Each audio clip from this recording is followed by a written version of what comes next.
আসসালামু আলাইকুম রহমতুল্লাহ। তো এই ভিডিওতে দেখতে পাচ্ছেন যে একটা বাচ্চা আমি দেখাইতেছি, এটা হলো কিং কোয়েল পাখির বাচ্চা।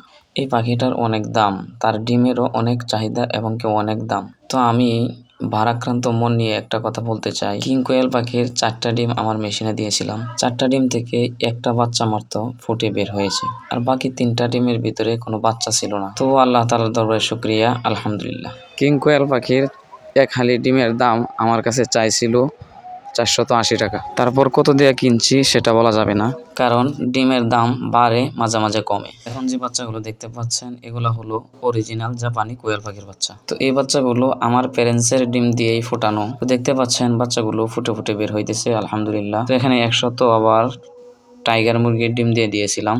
টাইগার মুরগির ডিমটি ফুটতে আরো কিছু সময় লাগবে। যাদের 20 ডিম এবং কি পাখির প্রয়োজন হয় এবং কি টাইগার মুরগির প্রয়োজন হয়, ইনশাল্লাহ আমার সাথে যোগাযোগ করতে পারেন, চেষ্টা করব। তো আমার কাছে পাবেন আরো অরিজিনাল মিশরীয় ফার্মি মুরগির বাচ্চা, ইনশাল্লাহ।